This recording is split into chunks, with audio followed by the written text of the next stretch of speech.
Alô? Oi, ministro. Oi, tudo Boa bom? noite. Boa noite, estamos vendo? Deixa eu ver aqui. Estava Excelente. convidando aqui. Ah, agora sim. Maravilha. Ó, tá, tô É a arrumando aqui. primeira vez que eu faço transmissão, então eu não Ah, estava então. muito habituado aí. Também não sou muito. Pois é, deixa eu arrumar aqui, deixar mais, mais alto aqui. Também não estou muito. Só um segundinho.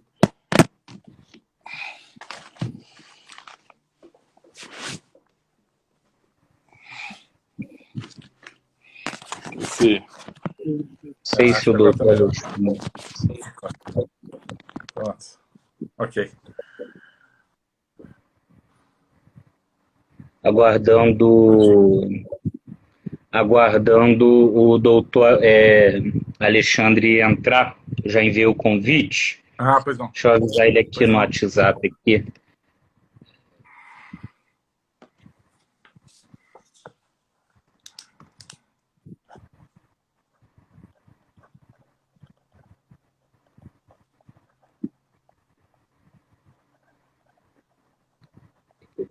Para ele.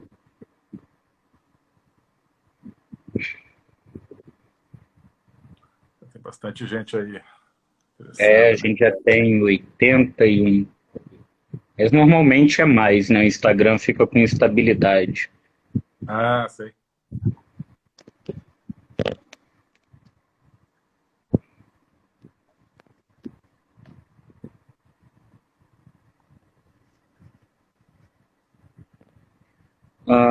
Doutor Alexandre entrou, mas ele tem que aceitar o convite. Doutor Alexandre, vou cancelar o convite e mandar de novo. Enviei o convite. Ótimo. Agora eu acho que ele entrou. Vira a câmera. Ah, agora sim. Tá. Boa Maravilha. noite. Boa noite. Então vamos começar. Uma boa noite a todos aí presentes aí na nossa live. Gostaria de agradecer a todos que já estão nos assistindo. Essa live aqui da Associação Brasileira de Juristas Conservadores. Hoje o nosso tema é o seguinte: América Latina, a caminho do totalitarismo. Essa então é a primeira live de uma sequência de lives que nós teremos no decorrer dessa semana, né, de hoje até sexta-feira. Então, eu vou apresentar aqui os nossos convidados e logo após passo a palavra a eles. Aqui conosco está o doutor Alexandre Member, que é juiz de direito no estado de Mato Grosso, foi delegado de Polícia Civil no estado de Goiás, de 2004 a 2012, e está como juiz de direito de 2012 até agora. Especialista em Direito Constitucional e Administrativo pela Pontifícia Universidade Católica de Goiás e MBA em Administração Judiciária pela Fundação Getúlio Vargas do Rio de Janeiro. E o nosso eterno ministro das Relações Exteriores, melhor que esse Brasil já teve, com a graça de Deus, doutor Ernesto Henrique Fraga Araújo. É formado em Letras pela Universidade de Brasília e em Diplomacia pelo Instituto Rio Branco, onde ingressou em 1989. Servidor público desde a década de 90, desempenhou várias funções no Itamaraty, tendo atuado como ministro das Relações Exteriores de janeiro de 2019 a março de 2021, atualmente em licença não remunerada do Serviço Exterior, dedicando-se ao ensino e pesquisa nas áreas da filosofia e ciência política. Foi um ferrenho defensor do conservadorismo enquanto esteve à frente ali do Itamaraty, inclusive reestruturando a grade, né, do curso de formação de diplomatas. Inclusive, eu gostaria que, se possível, o ministro pudesse falar um pouquinho disso no início da sua fala, que foi, de fato, a reinserção de matérias tão caras para a formação da diplomacia brasileira que tinham sido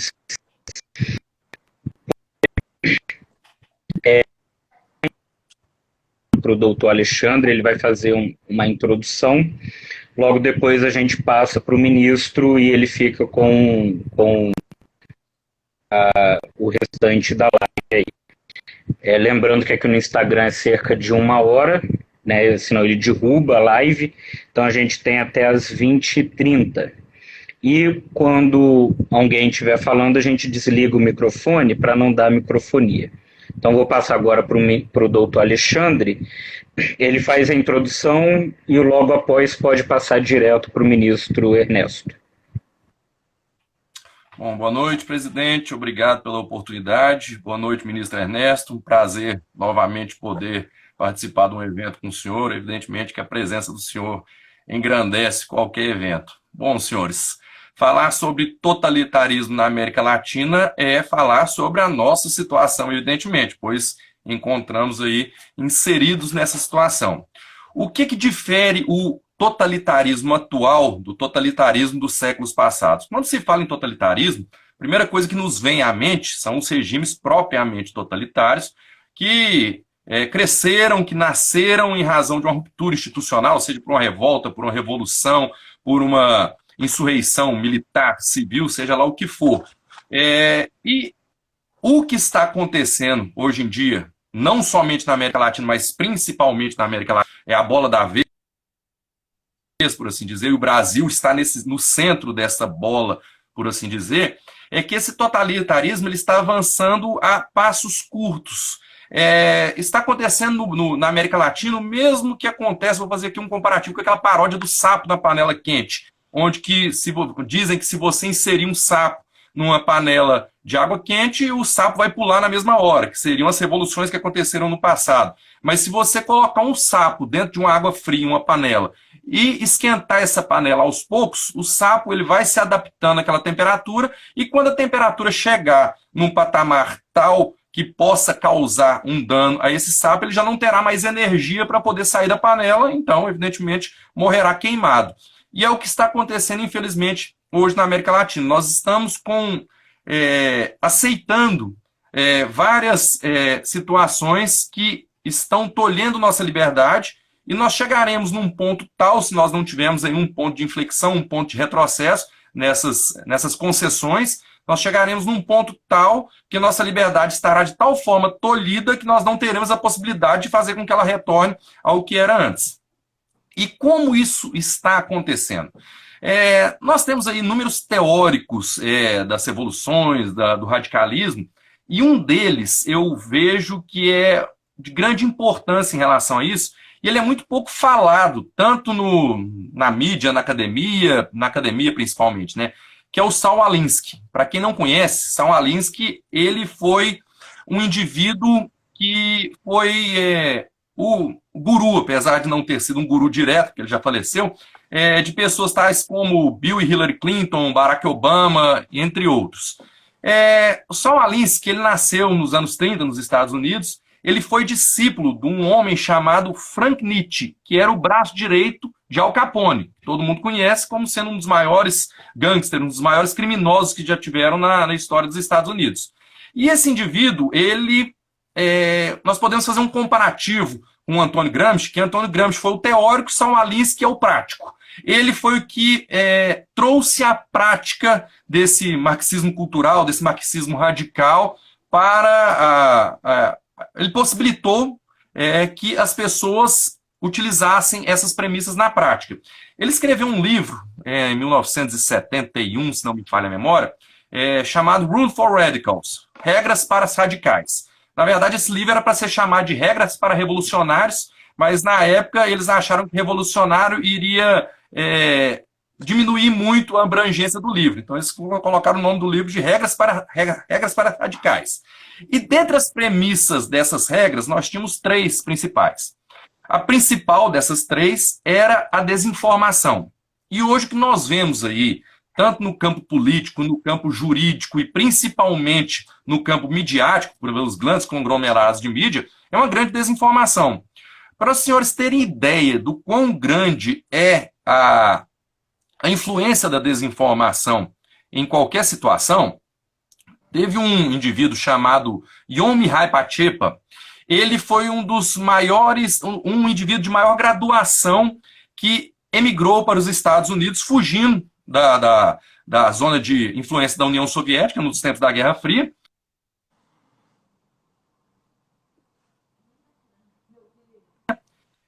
O maior autoridade de inteligência da Romênia, na época em que a Romênia fazia parte do círculo de influência da União Soviética, e ele narrou em um dos seus livros que, na época do auge da Guerra Fria, a União Soviética tinha mais agentes de desinformação do que militares em suas fileiras. Ou seja, para a União Soviética era mais importante ter agentes externos e internos de desinformação para espalhar desinformação do que propriamente militares. Então, os senhores podem ver o grau que a desinformação traz esse tipo de práticas radicais, práticas totalitaristas. Outra coisa que nós vemos, que o Alin justifica isso no livro dele, que é a justificação dos meios pelos fins. Ou seja, os meios podem ser os necessários para atingir qualquer finalidade. E se nós formos analisar aí o discurso, principalmente o discurso progressista, o discurso esquerdista, nós vemos que a contradição é a ele imanente. Por quê? Porque não importa ali uma congruência, importa o quê? Atingir a finalidade. O meio para atingir essa finalidade é indiferente, é aquele necessário. Por isso que nós vemos um discurso muito incongruente, às vezes, do esquerdismo. E a outra premissa, terceira, não menos importante, é a destruição do oponente. É a ridicularização do oponente. E nós vimos isso com muita clareza no que aconteceu, por exemplo, nos Estados Unidos, com o Donald Trump, que ele não só foi ridicularizado, como foi hoje, como é dito aí nas grandes redes, cancelado. Né? Os discursos deles era tolhido nas redes sociais, ele foi, inclusive, expurgado de várias redes sociais, tal, foi, de alguma forma, ridicularizado, inclusive pessoas que trabalhavam com ele, que num passado muito próximo eram tidos como profissionais de grande tipo, foram, por detalhes, ridicularizados, e, infelizmente, a população que sofre aí de uma ignorância patética, às vezes, simplesmente adere àquela situação. Os senhores veem com o tanto que o Alinsky ele é prejudicial, tanto quanto o Antônio Gramsci, que no prefácio de seu livro, e aqui não estou entrando no campo religioso, é um campo mesmo só para que nós possamos aprofundar na discussão, ele faz uma dedicatória a ninguém mais, ninguém menos que este que eu vou citar ao final. Eu vou ler a dedicatória dele no livro só para vocês entenderem. Devemos olhar para o passado e dar crédito ao primeiro radical de verdade, o primeiro radical conhecido pelo homem, que se rebelou contra o sistema e que fez de forma tão eficaz que, pelo menos, conseguiu seu próprio reino, Lúcifer. Ou seja, um indivíduo que acha que Lúcifer, por ser radical, e como eu disse, não estou entrando aqui no campo religioso, ele teve sucesso porque ganhou seu próprio reino. Então, os senhores vejam como o radicalismo, que não importa com a finalidade, importa somente com o poder, que é o que está acontecendo hoje na América Latina, o que eles querem nos trazer? Querem nos trazer o inferno. E para qualquer pessoa, independente de sua orientação religiosa, uma questão até gramatical, o inferno é sinônimo de quê? De sofrimento, de dor, todo e qualquer negativo, sensação negativa é atribuída ao inferno. E esses radicais querem a revolução, querem o radicalismo para que nós cheguemos ao inferno. Porque na cabeça deles, Lúcifer foi bem sucedido no seu radicalismo, pois conseguiu um reino só para si, e esse reino é o inferno. E nós vemos como que isso está sendo trabalhado. Está sendo trabalhado, como eu disse, de forma bem paulatina. E aí eu vou citar aqui um outro teórico, que é a antítese do que prega aí os estatistas, os coletivistas, que é o Murray Rothbard, que foi um economista, também já falecido, um economista americano, e que ele foi também qualificado como sendo anarcocapitalista. Porque o que ele defendia não era um Estado mínimo, era um Estado praticamente ausente. Ele achava, entendia, com argumentos muito profundos e muito plausíveis, que a intervenção do Estado na economia deveria ser mínima, ou quase inexistente, na verdade. E algumas coisas que ele falou, isso também num livro por ele escrito, salvo engano, no ano de 1974, nos chama a atenção, porque ele citou duas táticas que podem fazer com que o Estado se agigante e vire aí, digamos, um Leviatã, né, para parafrasear outros autores. E ele citou a primeira delas, que é algo que está sendo muito discutido e que a Abrajuc está trabalhando de forma muito incisiva para trazer esse tipo de discussão à tona, que é o ativismo judicial. O ativismo judicial, ele serve para legitimar, serve de forma indevida, como eu disse, para legitimar determinada ideologia do Estado. Por quê? Porque determinadas atitudes trazidas por um governante ou por um pretenso governante podem não ser muito bem vistas pela população. Porém, a partir do momento que o judiciário, normalmente pelas suas cortes supremas, cortes constitucionais, legitima aquela situação, aquilo de alguma forma torna-se constitucional. E isso aos ouvidos do incauto, ou seja, se aquilo que está sendo a mim obrigado é constitucional, fica parecendo um tanto quanto mais doce, mais suave, é mais fácil de levar. Isso é uma tática muito grande de quem pretende hoje o neototalitarismo, que é o quê? É adoçar a pílula do totalitarismo para que seja mais fácil essa pílula ser ingerida. Hoje não se fala, por exemplo, em tolher liberdades, em tolher direitos, não. É criar direitos, muda-se a nomenclatura, não se fala em aborto, não se fala em morte de um feto, fala-se em direito reprodutivo, ou seja, é mais bonito utilizar essa nomenclatura, essa pílula dourada, para poder trazer certas discussões e constitucionalizar certas discussões que, num âmbito jurídico, num âmbito legal, seriam muito difíceis de serem trazidos. E a outra que chama muito atenção, que Rothbard falou lá também nos anos 70, e que nós vimos agora de forma muito incisiva, foi o quê? O Estado confundir-se com a ciência.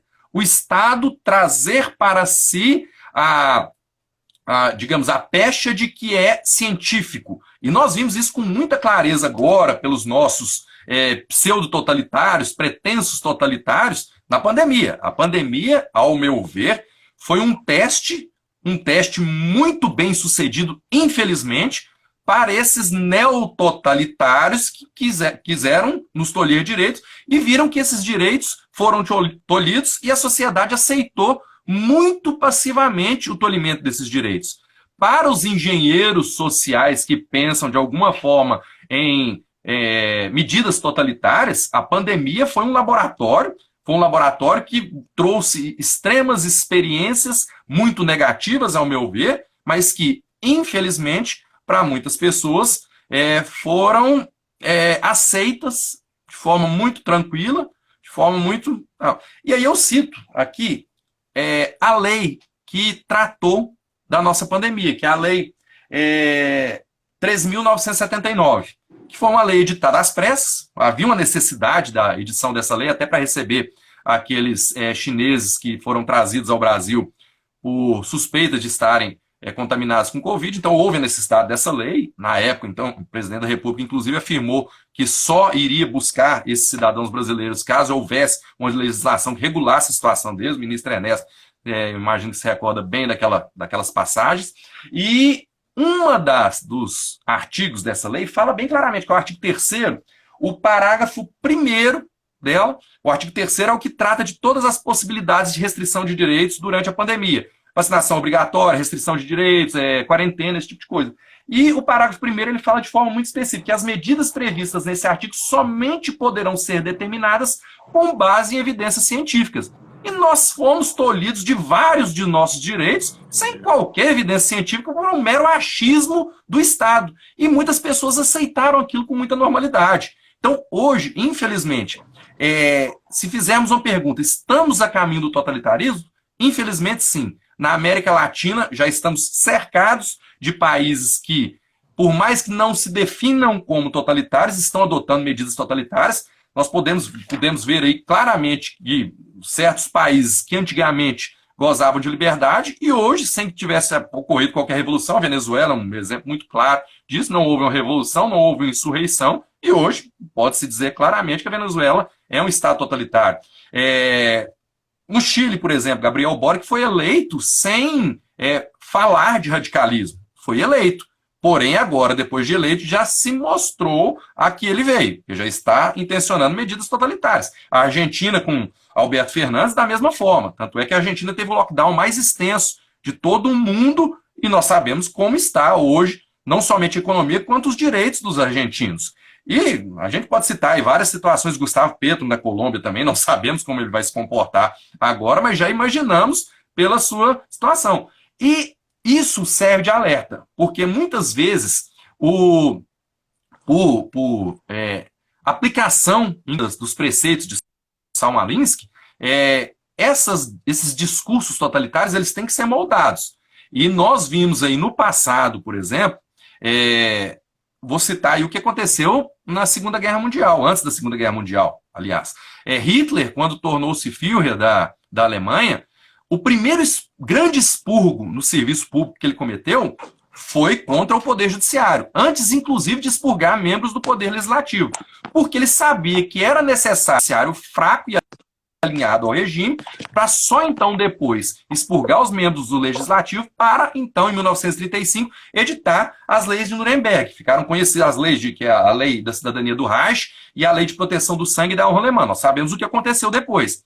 E quando Hitler escreveu Mein Kampf, ele foi muito claro ao narrar o que ele queria fazer. Inclusive tem um autor chamado Antoine Wittgen, um autor francês, que ele escreveu a história de Mein Kampf e demonstrou que Hitler ali, quando escreveu Mein Kampf, ele já dizia especificamente o que ele iria fazer. Porém, já naquela época, quando Hitler saiu da cadeia, Mein Kampf foi proibida a tradução dele para outras línguas, para evitar, inclusive, que outros países soubessem o que Hitler intencionava fazer. Quando o Mein Kampf era distribuído, as pessoas, a maioria sequer lia, e ele dourou o seu discurso ali, mudou completamente o discurso para aquilo realmente que ele queria. E nós sabemos que isso está acontecendo de forma muito incisiva aqui na América Latina. Então serve isso de alerta. Me desculpe por me alongar aí, até porque a discussão merecia 50 lives, né? Mas eu imagino que o ministro Ernesto, com todo o seu conhecimento, não somente histórico, como também prático aí da situação da América Latina, terá muito mais a falar do que eu e de forma muito mais aprofundada. Então, sem querer me alongar mais, agradeço aí a oportunidade da participação e passo diretamente a palavra ao ministro Ernesto. Muito obrigado, doutor Alexandre. Olha, doutor Alexandre, doutor João Daniel, presidente da Abrajuc, muito prazer para mim estar aqui com os senhores. Sou grande admirador do trabalho da Abrajuc, então agradeço muito ao doutor João Daniel esse convite. Excelente essa apresentação do doutor Alexandre. Vou até comentar algumas coisas aqui ao longo da minha fala, mas isso de pegar lá atrás do Samuel Alinsky, isso é fundamental para a gente entender o que está acontecendo hoje na América Latina. O doutor João Daniel, antes de mais nada, muito obrigado pelas suas palavras aí, quando se referiu a mim, e muito obrigado também por levantar esse tema que eu vou tratar brevemente, então, da reforma que eu procurei fazer no currículo do Instituto Rio Branco, né? Porque eu, antes de mais nada, acredito, acho que como todos nós aqui, que a formação é a coisa decisiva no ser humano, né? Não adianta, né, a gente plantar uma coisa e depois esperar outra. E, infelizmente, as pessoas que chegam hoje no Instituto Rio Branco chegam, em grande parte, né, todos vêm das universidades brasileiras, praticamente, chegam com aquilo que as universidades brasileiras, infelizmente, tendem a passar às pessoas, né? Ou não passar. Então, eu fiz um esforço para, digamos, mostrar a importância de que a gente parta de um conhecimento da civilização da qual a gente faz parte, né, numa atividade tão importante quanto a diplomacia. Então, eu vou destacar duas coisas que eu tentei fazer no currículo, e que tem tudo a ver também com o que a gente falou aqui. Porque o que é o conservador? O conservador, antes de mais nada, eu acho que é aquele que estuda, né? O conservador gosta de ler, gosta de estudar, gosta de ir aos clássicos, gosta de ir ao fundo das coisas. Então, uma das coisas que eu procurei fazer foi introduzir uma disciplina de estudos clássicos. Claro que ele não vai ensinar a civilização ocidental em 1 ano e 3 meses para as pessoas. Quer dizer, a gente está estudando isso a vida toda e nunca vai terminar de aprender. Mas é para instilar um sentido, um sentimento da relevância daquilo, da relevância do mundo do pensamento e do mundo das ideias, né? Também não é só o ocidental. Você fala, depois de estudar um pouco da civilização ocidental, pô, vai estudar a filosofia taoísta, né, da China, vai estudar as várias escolas de filosofia hindu, que são interessantíssimas, mas primeiro, né, primeiro entender aquilo onde estão as nossas raízes. Bem, e isso me chamou muita atenção. Uma vez no começo da minha gestão, eu fui numa audiência no Senado e o nobre senador Randolfo Rodrigues, enfim, criticando a minha atuação e coisas que eu dizia, falou assim, olha, um chanceler não pode ter ideias, né? Isso eu acho que é justamente marcante do ponto de vista de quem não é conservador, né? Os não conservadores não gostam de ideias, né? Não gostam do mundo das ideias. Eles gostam daquilo tudo pronto, eles gostam de ideologia, né? Gostam de cada fato da vida tem uma opinião correta que você tem que repetir, né? E uma opinião incorreta que você vai preso se você, né, enunciá-la. Mas eu acho que não é só o chanceler que pode e deve ter ideias, todos os diplomatas, né? No caso do Itamaraty, todos os funcionários do serviço exterior devem ter ideias, né? Então, é justamente nesse sentido que a gente precisa, então, ir na fonte das ideias, porque também ninguém vai ter ideia sozinho, a gente tem ideias nesse diálogo infinito dentro do mundo da cultura. Por isso que isso é tão importante. E o segundo exemplo é no terreno prático, que é o seguinte, eu me dei conta de que o Rio Branco ensinava economia do ponto de vista macroeconômico, né? Então, política monetária, política de juros, etc. E eu falei, não, vamos enfatizar economia empresarial. As pessoas que depois vão lidar, em muitos casos, com promoção de comércio, né, precisam entender como funciona uma empresa, como funciona, né, o balanço de uma empresa, quais são os desafios de ter uma empresa no Brasil, né? Nós temos no Brasil essa separação entre o mundo do serviço público e o mundo privado, que é uma coisa absurda. Eu sempre fiz de tudo para tentar minimamente acabar com isso, pelo menos no Itamaraty, e uma das maneiras é essa. Eu achei que era essa. Então, só para dar um exemplo, porque dizer, não, é só ideia. Não, também é coisa prática, né? Também é a gente...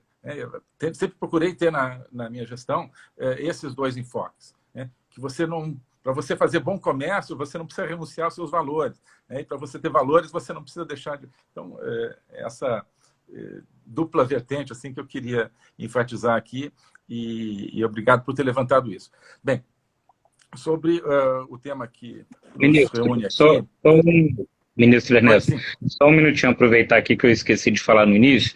O pessoal que estiver assistindo a gente aí, estiver online assistindo a live, se puder, siga a página da Abrajuc, que no decorrer da semana nós teremos diversas outras lives aí sobre conservadorismo. Então, o pessoal clica aí e segue já a nossa página também. Ótimo. Muito obrigado. Eu faço minha também a recomendação. Bom, então, eu propus, inclusive, esse tema, se a América Latina está a caminho do totalitarismo, e esse ponto de interrogação no final é o meu lado otimista, né? Porque eu coloquei como uma pergunta algo que parece ser já uma realidade, mas, enfim, para abrir uma janela de otimismo, né? Eu coloquei aí esse ponto de interrogação, porque as coisas realmente estão muito avançadas.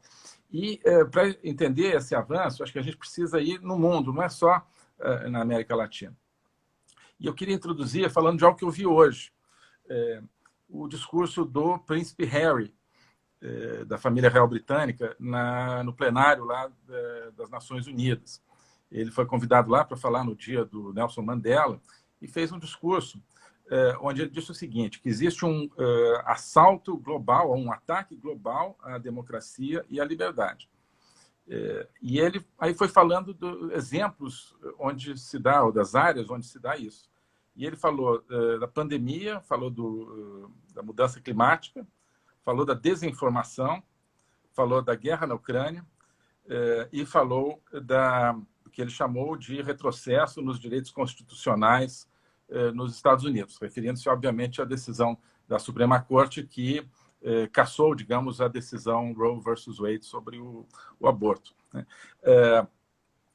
E me chamou muito a atenção, porque eu concordo com ele, né? Acho que nós concordamos, que existe um ataque global à democracia e a liberdade, mas vem vem de algo completamente diferente daquilo que ele está vendo. Ele está vendo, no fundo, o ataque por parte de pessoas que contestam aí os excessos ou as medidas de lockdown sem fundamento científico, inclusive, como dizia o doutor Alexandre. Ele vê o ataque à liberdade nas pessoas que não veem o clima como algo que deva determinar todos os destinos de cada movimento, de cada ação das pessoas. Ele usa o conceito de desinformação também. Acho que não deve ter desinformação, mas a gente sabe como esse conceito de desinformação, de fake news, é usado por essa elite global e globalista dominante. É sempre para calar as vozes conservadoras. A questão da guerra na Ucrânia, vamos fazer um parênteses, depois a gente vai falar disso.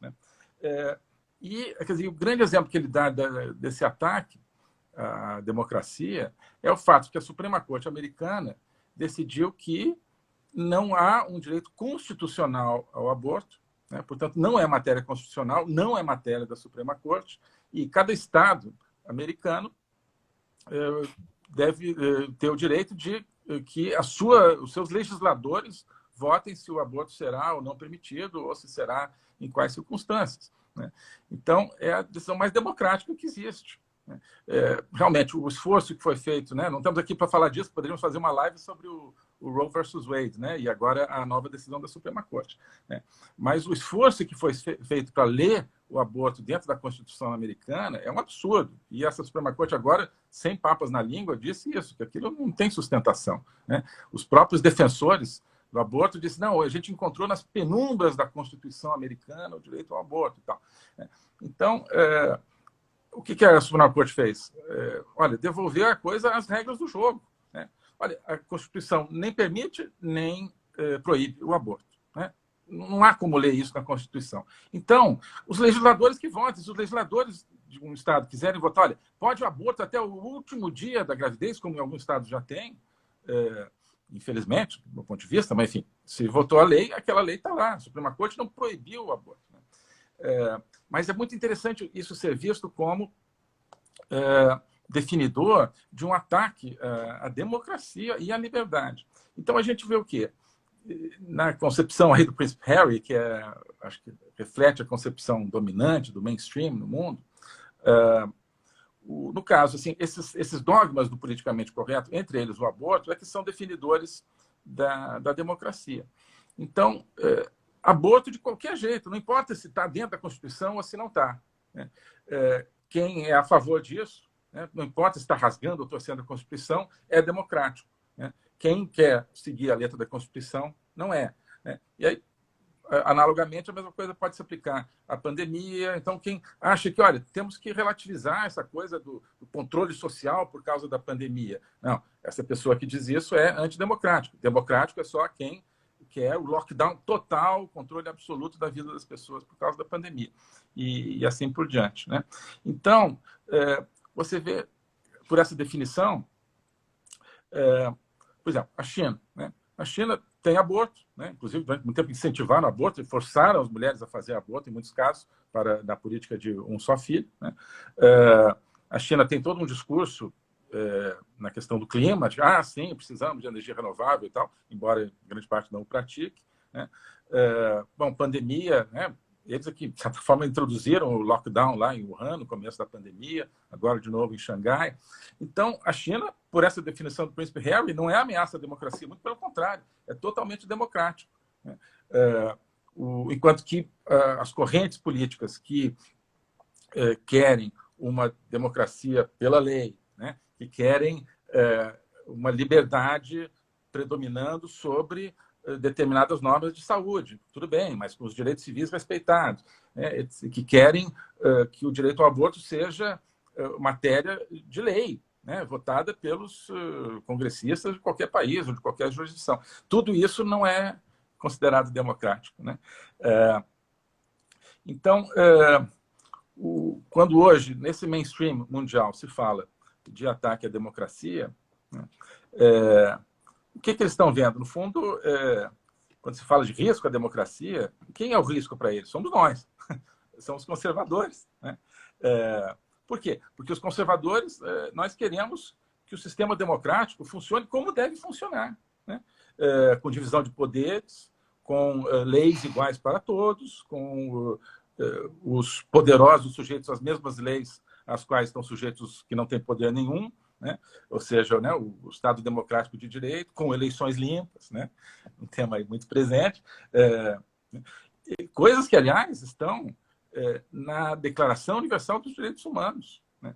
A Declaração Universal dos Direitos Humanos, no fundo, sobretudo no seu cerne, que são os primeiros 18 ou 19 artigos, ela consagra, ou deveria consagrar, as liberdades clássicas, né, fundamentais: liberdade de expressão, liberdade de crença, liberdade de religião, inclusive a liberdade de escolher seus governantes, né, em eleições livres e justas, uma coisa assim. Então está lá, a gente não está inventando isso, e o multilateralismo nasceu sob esse signo. A mudança se deu agora muito mais recentemente, né? Mas nós é que queremos essa democracia tradicional, né, digamos assim, é que somos vistos como a ameaça, né?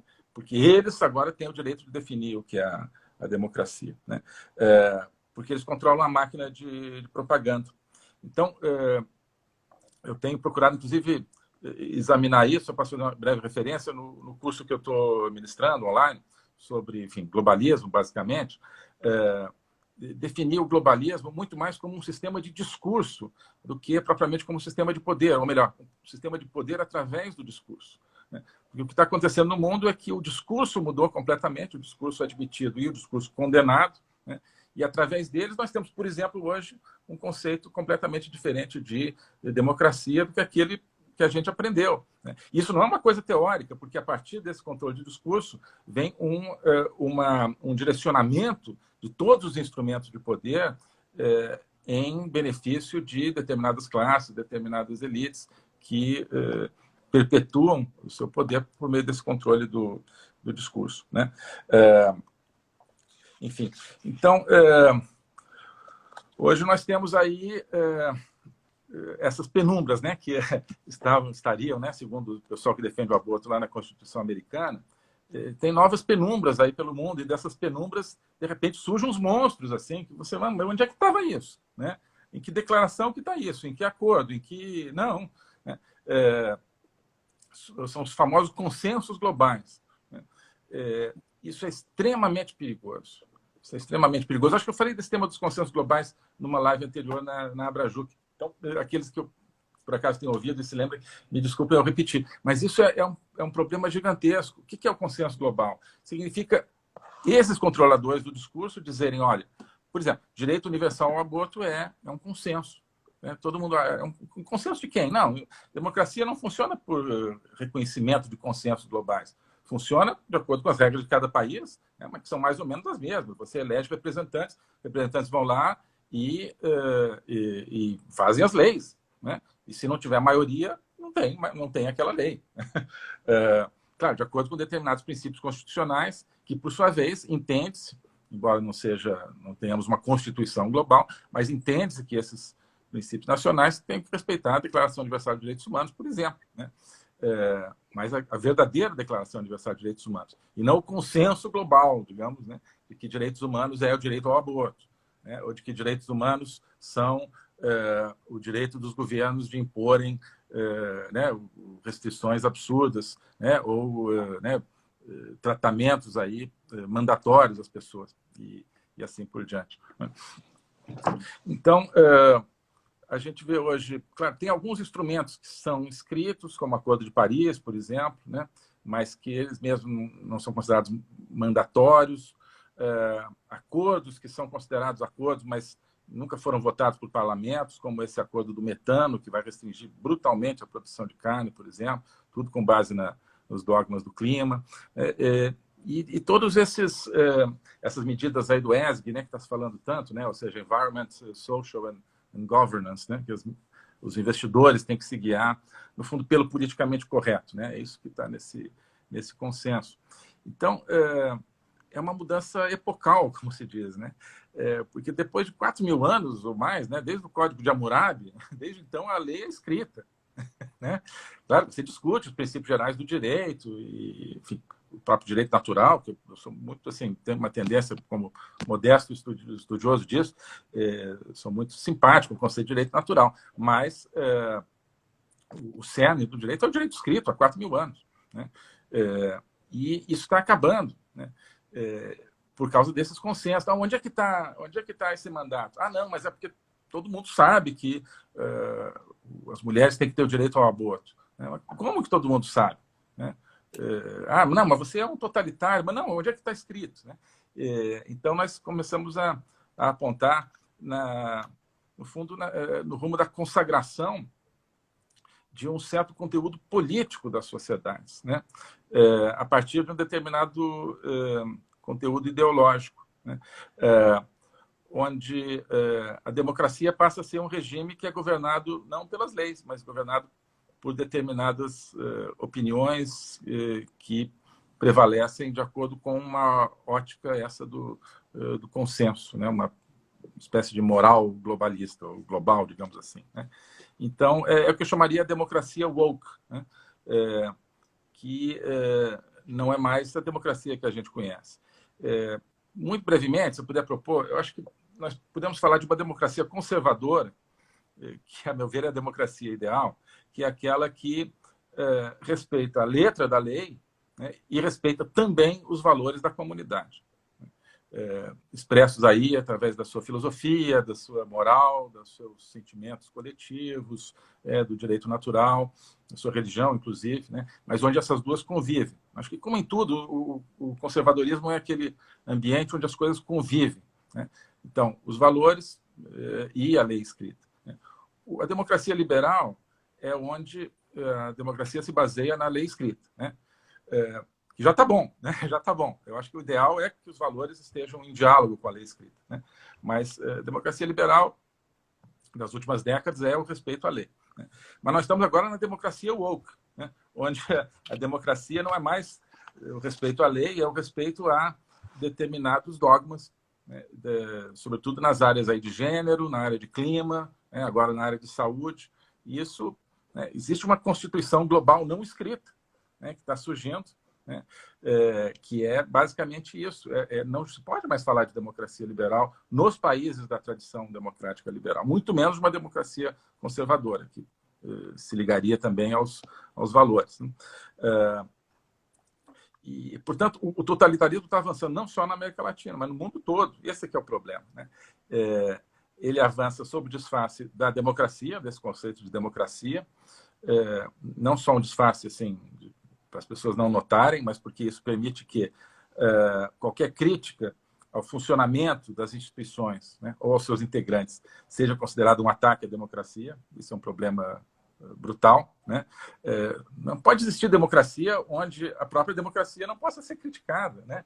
Então, se você tem um sistema que não pode se autocriticar, você passa a ter um sistema fechado. E isso que está sendo criado, né? A famosa definição do Churchill, né?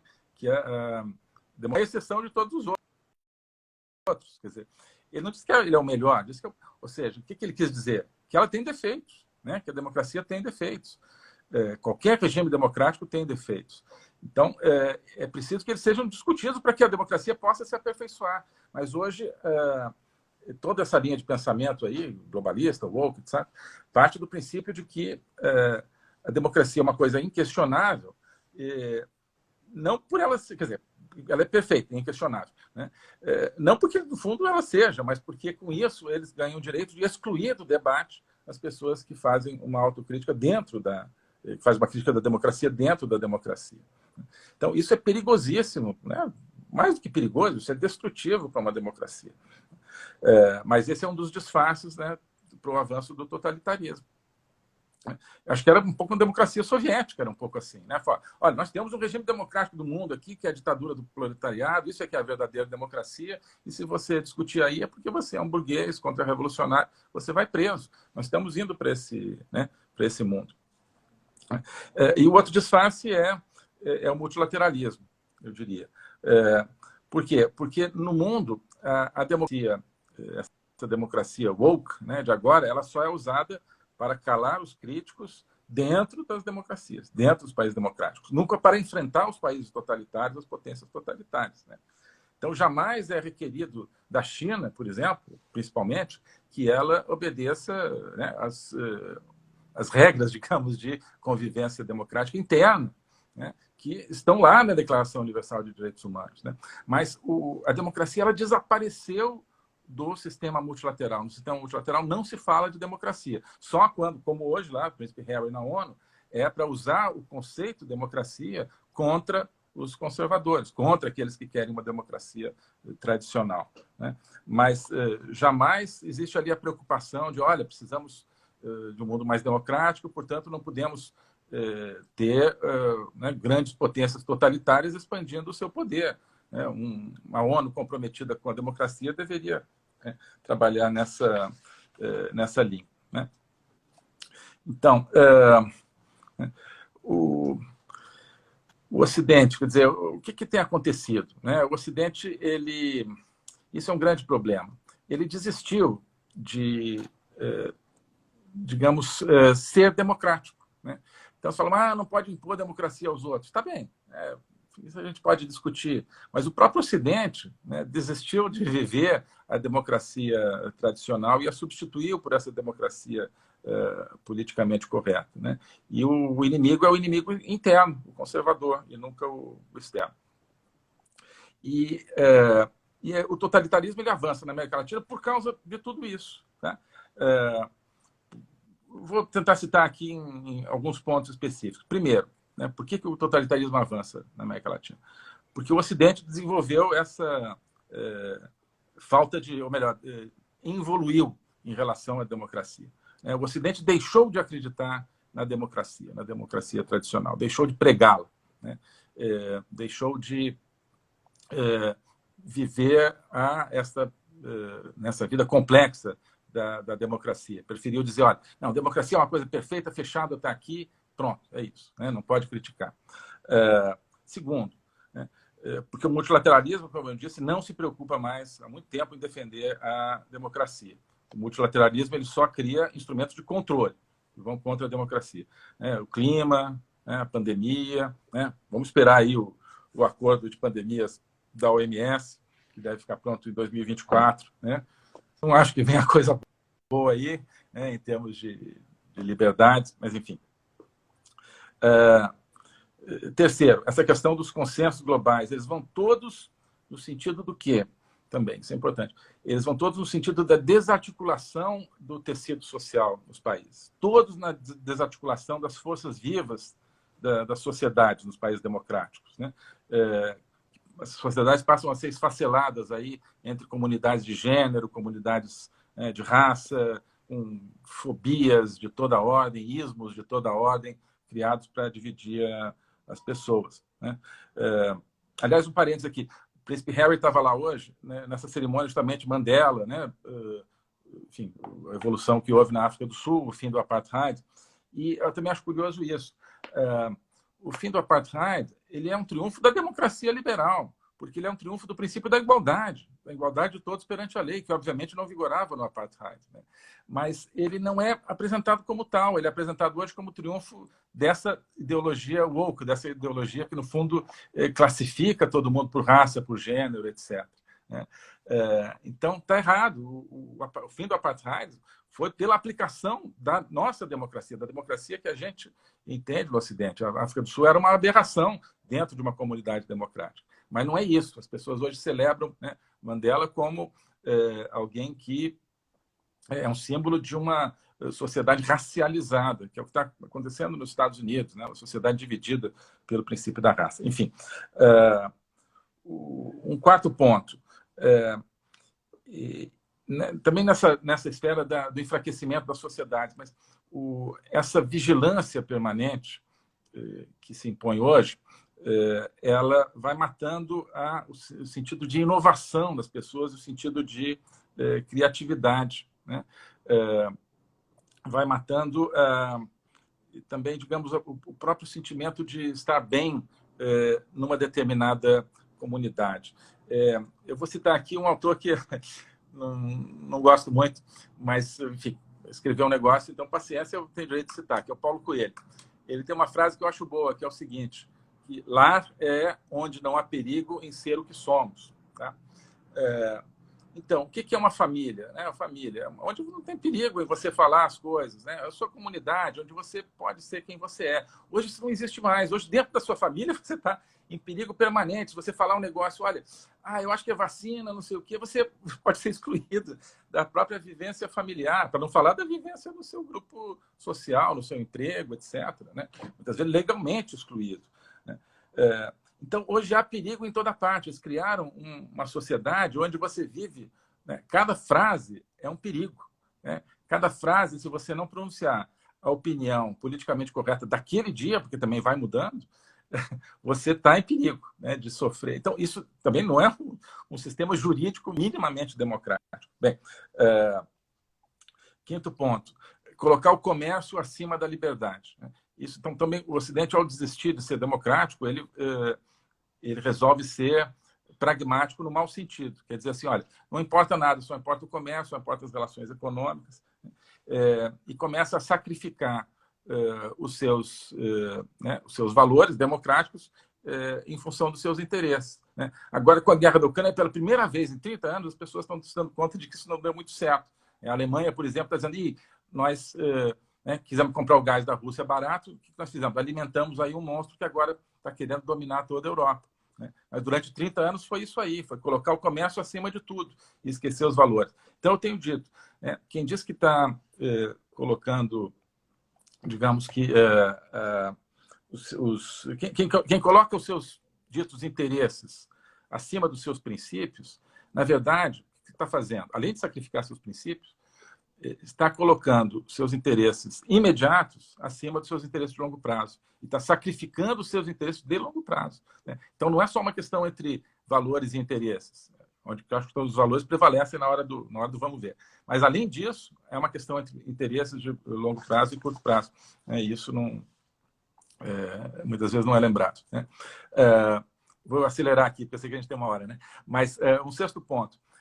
Esse mundo criou um novo sujeito político. Quer dizer, hoje, quem é o sujeito da democracia? Né? É uma pessoa que cada vez tem menos vínculos. Né? Isso que eu falei também do esfacelamento da família, dos vínculos sociais. Né? O sujeito político hoje é uma pessoa que é treinada para ter determinadas opiniões e não outras. Um sétimo ponto. Né? Falei um pouco disso, né? Mas foram criados ambientes políticos onde tudo é perigoso, né? Onde pensar, escrever, ler, compartilhar, falar, tudo isso envolve um perigo real. Né? Uma oitava coisa, o respeito a sistemas políticos corruptos. Né? E isso, né, foi uma decorrência, então, desse falso pragmatismo. Né? É só questão de negócios, então, o que acontece? Você, no fundo, respeita e cria um espaço de sobrevivência para sistemas corruptos, para sistemas, né, repressivos, né? E vai criando todo um modelo de impunidade, tanto no plano nacional quanto no plano internacional. Né? Nono, algo mais específico, mas o espaço concedido no mundo, né, e na América Latina especificamente, a potências totalitárias, China, Rússia e Irã. Essas potências estão totalmente presentes na América Latina hoje, estão atuando em todos os países da América Latina. Tenho conversado com amigos que estudam isso. Né?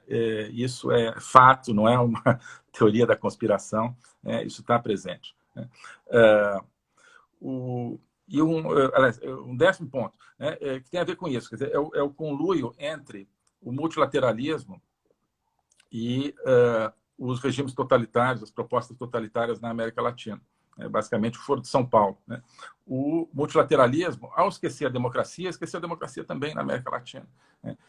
Você nunca vê o sistema multilateral ONU, você vê alguns multilateralismos, como OEA é diferente, né? Mas ONU, né, jamais defendeu a democracia na Venezuela, por exemplo, né? Jamais trabalhou pela democracia. Ao contrário, teve lá o Guterres, né, secretário-geral da ONU, participando de uma reunião do Grupo de Puebla, por exemplo, né, que é o Fórum de São Paulo Gourmet, como o pessoal fala. Né? E fala, não, nós estamos aqui para promover democracia e tal. Então, a democracia deles. Né? Né? E agora, mais recentemente, muito presente hoje, algo que também contribui ao totalitarismo é o conjunto de políticas péssimas para a economia que provém dos dogmas globais. Então, não preciso falar da pandemia, com tudo que ela causou em termos de destruição econômica. Mas hoje a gente vê o clima, os dogmas do clima, causando todo o problema na área de combustíveis e na área de alimentação. Isso é praticamente deliberado o que está acontecendo. O encarecimento dos combustíveis é por causa da demonização dos combustíveis fósseis, antes que haja combustíveis renováveis capazes de substituí-los. E os alimentos é porque você tem também, de repente, uma demonização, sobretudo da carne. Por causa do metano, não sei o quê. Outro dia vi o Bill Gates falando assim, não, o grande problema agora do mundo é a produção de carne, porque isso vai acabar com o planeta. Eu falei, meu Deus, se o Bill Gates está falando isso, é porque realmente a gente tem que... Porque vem um problema por aí. Para quem pode, graças a Deus, mas enfim, a maioria da população, o Brasil pelo menos, não consegue mais. Não consegue mais a fonte básica de proteína, isso é trágico. Vai ser uma população dominada e, ao mesmo tempo, uma população enfraquecida, sem acesso à proteína. Então, quer dizer, Ministro, tudo isso está criando um novo padrão. Com isso eu concluo. Sim, pois não. Com isso eu concluo. Está se criando um novo padrão na América Latina. Então, a gente está vendo, claro, o que aconteceu na Argentina, na Bolívia, no Chile, no Peru, na Colômbia, no México há mais tempo, mas todos na mesma linha. Mas não são fatos isolados e não são fatos políticos, no sentido político partidário. Não é assim, que alguns partidos de esquerda chegaram ao poder juntos, que coincidência. Não, é porque isso corresponde a um processo mundial, corresponde a um padrão, que é esse triunfo do politicamente correto, de uma determinada dominação cultural, a participação do crime organizado e a tolerância ao crime organizado, que faz parte daquela lógica de impunidade, a tolerância com regimes exportadores de terrorismo, a tolerância com a corrupção, o aumento do poder de potências totalitárias, China, Rússia e Irã, no mundo e na América Latina, e o enfraquecimento do Ocidente capitalista desenvolvido democrático, que foi também penetrado por uma ideologia que o enfraquece, Estados Unidos e Europa. Então, é isso, quer dizer, é uma estrutura. O que está acontecendo na América Latina é uma estrutura totalitária, onde uns se apoiam aos outros, e todos têm o apoio de grandes fontes de poder internacional, que são, por um lado, as potências totalitárias, China, Rússia, que apoia muito o Foro de São Paulo, e o multilateralismo, que ou nada faz pela democracia na América Latina, ou, no fundo, contribui para empobrecer, para, no fundo, escravizar as nossas populações. Então, é essa a questão. A solução, assim, é a gente, pelo menos, enxergar isso, tentar enxergar o que está acontecendo. Quer dizer, procurei dar aqui umas indicações a partir de estudos, a partir de reflexões e contatos que eu tenho feito. Mas é claro que é muito mais profundo do que isso. Mas é da ideia de que existe um conjunto, e não apenas fenômenos isolados em cada país latino-americano. É isso. Perfeitamente, ministro. Já deixo aqui o convite para a gente pensar num seminário com várias lives tratando sobre esse tema. Acho que é muito importante. Infelizmente, o Instagram só nos delibera aí 1 hora, E é um assunto deveras importante aí para todos aqueles que são conservadores, que comungam dos ideais conservadores. Então, eu agradeço aí a presença de todo mundo. Reitero o pedido, quem está assistindo, para poder seguir o canal da Abrajuc Oficial, o canal da Associação Brasileira de Juristas Conservadores. Essa semana teremos lives até sexta-feira. Amanhã falaremos sobre castração química, diante dos fatos acontecidos aí nos últimos dias. E também nos próximos meses teremos o lançamento do nosso primeiro livro sobre ativismo judicial, que tem um artigo do ministro Ernesto, do doutor Alexandre. Então, bastante novidade. Por isso eu reitero aí o pedido para o pessoal seguir o canal da Abrajuc e ficar por dentro dessas novidades aí. Então, muito obrigado a todos e uma boa noite. Muito boa noite. Eu que agradeço. Obrigado Boa a todo noite. mundo que assistiu aqui. Boa noite, ministro. Boa noite, Alexandre. Boa noite.